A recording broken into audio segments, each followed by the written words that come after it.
Many activities make reference to shooting. Larry Bird shoots free throws. Wayne Gretzky shoots on goal. A kayak shoots the rapids. A card player can even shoot the moon. But there is no other activity where more people get together for shooting than the American Trap Shooting Association's yearly championships in Vandalia, Ohio. And more shooting?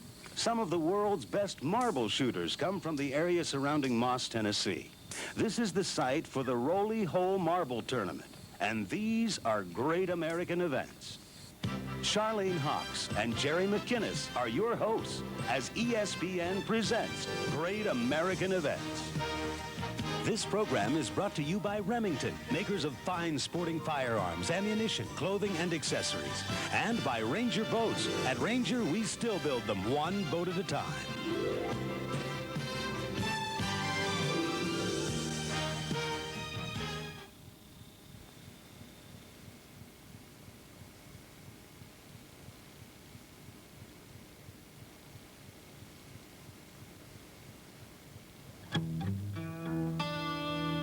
Great American Events now takes you to Moss, Tennessee in Clay County. It's a small section of Tennessee's northern border between Nashville and Knoxville. Clay County is a beautiful part of the region, and it's populated with very proud, hard-working people. And the county itself has no movie houses, no skating rinks, no bowling alleys or dance halls. But Jerry, these folks have something else to entertain them, something special. Charlene, they have something very special. They have a tradition. They have a folk game. Clay County is home to the Rolley Hole Marbles. And throughout the region, around the different fields and around in the different spots in the woods, you're going to find marble yards.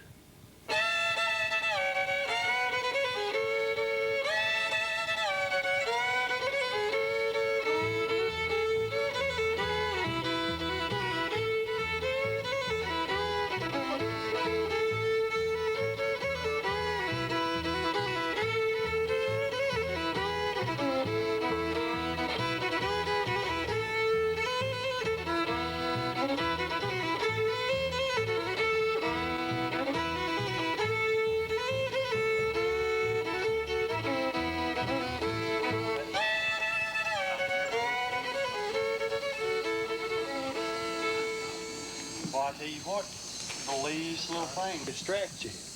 And yeah. I tell you what, it makes it rough. I'm in better shape than I figured you'd be, Shorty. That's pretty good shape, dude. Ain't hardly got enough dust on it, maybe. Good-looking yard. Anybody could play or to play on that. Who plays first game? Shorty and Carlos. Huh? Shorty and Carlos.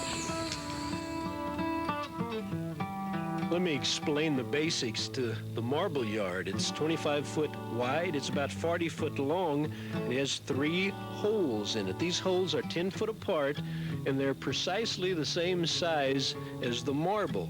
Now you play with partners, and the object is to start at the bottom hole, go all the way to the middle hole, the top hole, back, and we're going to do that 3 times. Sounds really simple, doesn't it? There's a lot more to it. As a matter of fact, let me tell you that when most people talk about marbles, they're going to recognize the game and say, oh yeah, I used to do that when I was a kid. We used to call it circle marbles or ring marbles. Well, the difference between Rolley Hole marbles and ring marbles are about the same difference as checkers and chess. This is a real thinking game. As you can tell, the yard is perfect. This is special clay dirt. It's absolutely gravel-free. And look, folks, these guys can shoot the heck out of those marbles. Now, these are not your run-of-the-mill marbles. They're all made locally there. Richard Bowman, the barber there, give me a marble that I'm so proud of, and they're all made out of flint. Store-bought marbles are actually a no-no on the marble yard. Let's talk a little bit about the players we have going in the first round of our tournament today. Everybody's shooting for that final match over at Standing Stone State Park. And in this particular match is Carlos Denton and Shardy Denton, father and son. And incidentally, Carlos is 68 years old, the oldest in the tournament. And they've been playing for about a year. And that was Leslie Meadow taking the last shot. His partner is Kevin Sweezy, the youngest in the tournament at 18 years. Now, I told you the basics of playing the game, but there's just so much more to it. Actually, these partners at this point are fighting for the middle hole. There's defense in this game just as much as there is offense. We're playing on Link Wilkinson's yard. Quite the marble player himself, a gentleman that you just have to meet. Having a marble yard right here in your own backyard, that's kind of like having a bowling alley in your basement or a basketball court on the addition to your house, isn't it? Of course, it's you know, something like having a pool hall in the basement or a pool table in the basement, or whatever. Sure. This game is really important to you, isn't it? Yeah, we enjoy playing. The whole community, the people in the community just enjoy playing marbles, and so it's a place for friends, neighbors, whatever, to sit around, shoot it back and lie a little bit, and shoot a game of marbles. It's a sort of a gathering place as much as anything else. Of course, the game's competitive too. Right. People play to win, but they play more for, I think, the camaraderie and the fun of it than anything else. In the community here, it doesn't matter to you who comes down here and plays. No, you can play anytime you want. We just made the marble yard a couple of years ago because there wasn't one in the community, and it's open to anybody that wants to come and play, as long as you observe just a few rules. Don't leave trash laying around or something like that. Well, I realize that you're farming out here, right? But you also make a 2-hour trip every day to Nashville and back. Yeah. Tell me your position there, because I, quite frankly, can't pronounce all the words. Well, I'm in the Department of Microbiology at Vanderbilt University. I've been there since 72 or 73. And I've been involved in teaching and research in one way or the other, sometimes one, sometimes the other, sometimes both. So I was trained academically as a microbiologist at the University of Georgia, and I got a job at Vanderbilt, and I've been there for the last 15, 16 years. You must understand that one of the big secrets of the game is estimating your opponent's range. Again, let me tell you that these guys are moving from the first hole to the second hole to the third hole and back again, and they're doing it 3 times, but they will stop, particularly at the middle hole, for long periods of time and protect it for their partner. Let him move to the different holes. By protecting it, they are shooting their opponents out of the way anytime they come close to it. And here's where we're talking about maneuvering. Each team has a manager. The manager at times will pat his foot in the exact spot that he wants his partner to lay his marble. Sometimes it's not a good idea to make the hole. Sometimes it's a very good idea to stay out of range of the other shooters. This is why the manager is telling him where to shoot. Now, you're seeing many instances where the player is moving or spanning his marble closer to the hole or in the hole. And making a hole or hitting your opponent gives you another shot. Whoa, stop. You found a hole, Michael?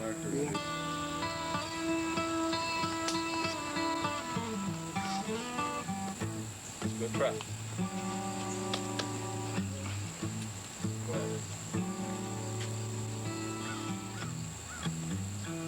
You'll notice that some of these players get a little bit dusty. That dust is important to them. It helps control their shot. Keeps the marble from bouncing too much. It is important to them. And when they are shot out of the yard, they merely go back to the place where the marble left the out of bounds mark, put it right back in that place, and get back in the game. We're looking at 4 pretty good marble players right here. This is Michael Bowman, Charles Montel, Joe Bowman, brother of Michael, on a different team, I might add, and Bobby Walden. These guys are from Kentucky. They're awful good shooters. Hey, these guys are working hard to preserve this game. When you get right down to it, you can restore an old car or an old home. But if we lost this game,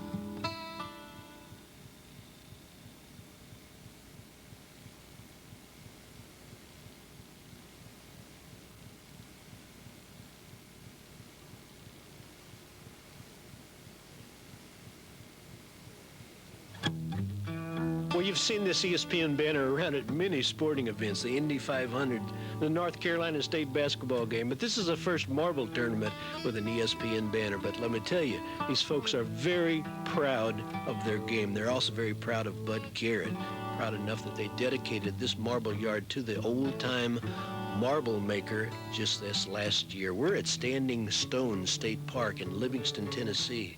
This yard is very new and very nice. Whenever the finals come around to any of the tournaments in that area, they generally always go over to the park and have this event. Coming up is an incredible shot. I just wanted to just kind of back off and watch a real shooter. This man is 15 feet away. Nothing to it. At that point, he would get another shot. Watch him span. There's what I'm talking about, a span. He's taken his opponent and moved him away from the hole. Listen, the game is great, but the people are even greater, and I want you to meet at this time Preacher Denton. You've been playing for how many years? Oh, I've been playing all my life. I'm 74 years old. Good night. But ever since I can remember, you know what I mean, a bit. Do you think has it changed much? Not too much. Now, the game ain't, the players changes, they go and come, I'll tell you. But they shoot a little further than we used to shoot. Think so? Yeah, when they get shooting these 9, 10-foot shots, they do. They ain't shooting that much here yet. We might see it going on directly. Well, you know, when I first came over and they started showing me yesterday how to play and all, and I was thinking it was such a great shooting game, but it's a thinking game, isn't it? It is. There's a whole lot of managing to it as well as hitting, but that hitting is fun. Oh, yeah. You have to add some of that hitting, don't you? Well, you know, we were watching this deal down here on the out hole there a second ago, and doggone, I mean, there was good shooting, but boy, they were doing a lot of maneuvering and thinking. That's right. And the pressure gets on there at that out hole. I'll tell you what, the pressure gets on them, and they miss some marbles there. So, you know, you get all zeroed in on that, and then something gets up here in your throat. That's right. I just want to take a little bit more time and talk to you about some of the good players, and we're looking again at Mike Bowman. Gosh, he's a good player. His range is incredible. And you know the thing that I really do like about Mike? Boy, he doesn't mind getting right down in the dust. This gentleman can shoot with, believe it or not, he can shoot with his left or right hand. And now we're talking about, well, one of the superstars of Rolley Hole, Russell Collins. And you talk about range. Woo, he and his partner are awfully tough to beat.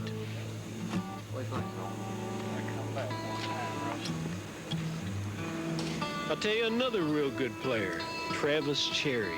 Travis almost made it to the finals of this particular tournament, got right on the edge and missed out at the very end.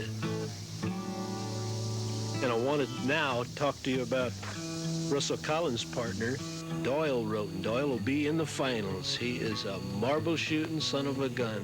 I can't tell you how good these guys are. They were the guys that were the super athletes in high school, and they've carried it on and now have become superstar marble players.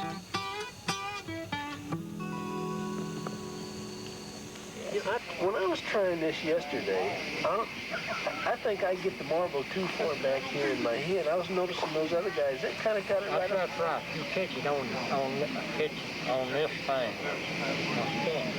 Okay. I see. And some of them get further out on the end. Some back yesterday. They shoot, but you catch on this thing right on this. You're catching this finger behind this finger. Right. Kind of like a trigger there, huh? Right. And you're resting the marble right up in there. And you actually aiming it? You know, when I was shooting yesterday, I was actually trying to roll it. These guys are shooting it through the air. Hold your hand down. You got to lay it a little flatter down. Like this. That's right. Okay, just a little more. Yeah, because I had the marble down this part of my hand, and I think that's a lot better. That's the way the most of them shoot, but they're catching on this second thing now. Okay. What's your range? Oh, it's not too good. Some of these guys got a 5 and 6 foot range. Well, I used to could, but they don't shoot that good at I four shoot good, and I'm not now. And why do you do that? Well, that's dancing that marble. You've got to do that to put it where you want to. You know what I mean? To spin it, to stop that marble, and control it. To settle it. That's right, to settle it. And when you're shooting marble, you're shooting a settling shot up and down. When you hit that marble, you stay right where it's at. Yeah. Now, if you just shoot straight at it, it'll bounce somewhere. You don't want that. Most of the time, you don't want that. That's right. You want you control that marble a whole lot when you hit it.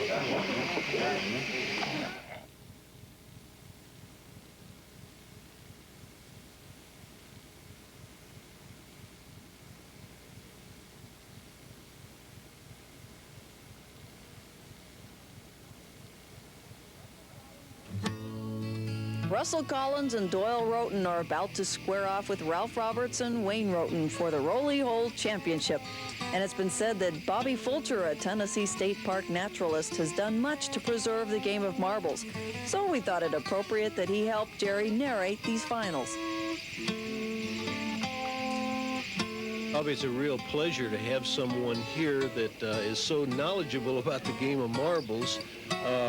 We're about to get started. There has been a lot of shooters today, and we're down to 4 of them. It's not a surprise who's in this game today. Wayne Roten, who's shooting first here, and his partner Ralph Roberts, who's shooting third, have won 3 of the championships since 1983. Their opponents, Russell Collins, who's taking the second shot, and his partner, who's shooting last, have won the other 3 championships. Wayne's first shot landed within span and left Russell with the job of hitting him out of span. He missed. That will allow Ralph to roll within span of that first hole, and leave it up to Doyle to try to keep these guys from making that first hole and getting a very big lead to begin with. And he does it right there, doesn't he? You just can't imagine a guy having that kind of range, but it is not out of the norm for someone to hit an opponent 10 feet away. Well, it's not out of the norm for these guys. They're exceptional players. Doyle made his first hole on that shot and proceeded to take his opponents off the yard, and now he'll just roll back to the first hole. He won't go on to make more holes yet. He wants to stay there and protect that middle hole. Both him and Russell, will make a similar shot, actually. You know, just viewing this, you might think, well, my goodness, they're not even trying to get in the hole. They're not. They're trying to stay out of range of their opponent and yet be close enough where they can make the hole the next shot. And close enough so their opponent will try and shoot at them and try and hit them. Ralph Roberts missed his shot. That left Doyle Roten a shot at his brother Wayne, and he did nail him, hit him off the yard, but now he's out of position. What's going to happen to Russell out there? He's all by himself. He needs some help. Okay, Doyle has an extra shot here because he hit an opponent, so he'll try to roll back within span of that middle hole and protect it, allow Russell to span in on his next turn and go up and get some more holes. And then Wayne will be after Doyle. Doyle's shot came up a little shy of that middle hole. Left it in front of Wayne, who's also a great shot, and at about 8 feet or 9 feet, hit his brother, and now is in position to take Russell off the yard and prevent him from making that hole. The tide swings back and forth around that middle hole, doesn't it? Well, these guys got 3 trips to make from the beginning, up and down, and then the last trip down, the out hole. Bobby, man, this separates the men from the boys. At this point of the game, Russell and Doyle have made all their holes except the last hole, and they have to play into position to get their opponents off the yard and both be ready to go out.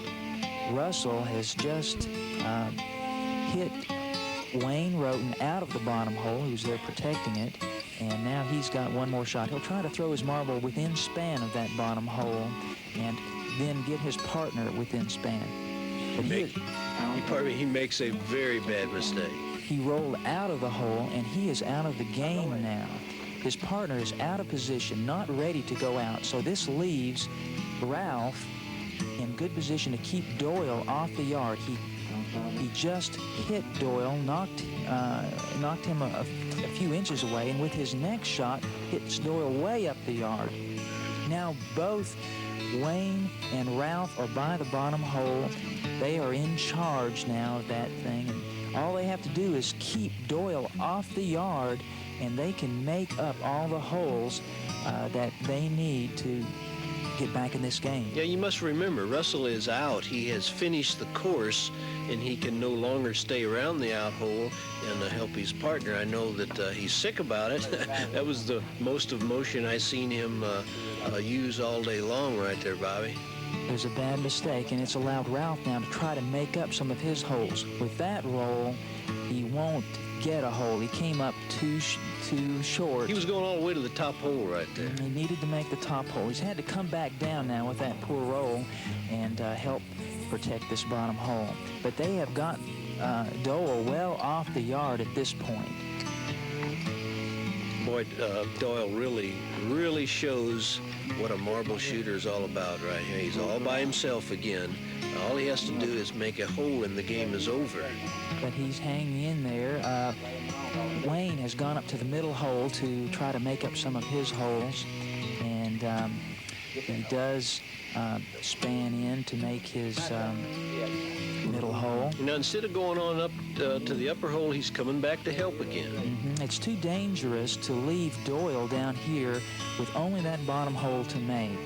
So they both want to play on the far side of the hole from Doyle and try to draw his fire, stay out of his range, make him shoot and miss and be out of position. Ralph just moved over to the side a little bit. Here comes some shooting. About 9 feet, Doyle settles on Ralph, knocks him off the yard, leaves his own marble in a great position to take Wayne off the yard, which he does, and now he's got one more shot, and if he can go out, he's won the game. He is within span. This leaves only 2 more shots, 1 shot each by these guys to get in the game or they've lost. Wayne's shot is coming up from about 10 feet below. No, it was missed. close. And now Ralph has a shot. This could be the last shot of the game. And he misses by a fraction of an inch. He was close, too, but that was it, Bobby. That was a good try from about 20 feet away, but that leaves Doyle to span out, and he hung on, didn't he? He and Russell are the champions. Boy, I tell you what, Bob, I appreciate you sitting here explaining this to me. I appreciate your interest in this wonderful game of marbles. Well, as long as Tennessee has some marble players, I think it's a more interesting place to live, and we are glad that you came down. During the last hour, we've certainly had an interesting combination of shooters. For Jerry McInnes, I'm Charlene Hawks. See you next time here on Great American Events. Great American Events has been brought to you by Remington, makers of fine sporting firearms, ammunition, clothing, and accessories, and by Ranger Boats. At Ranger, we still build them one boat at a time.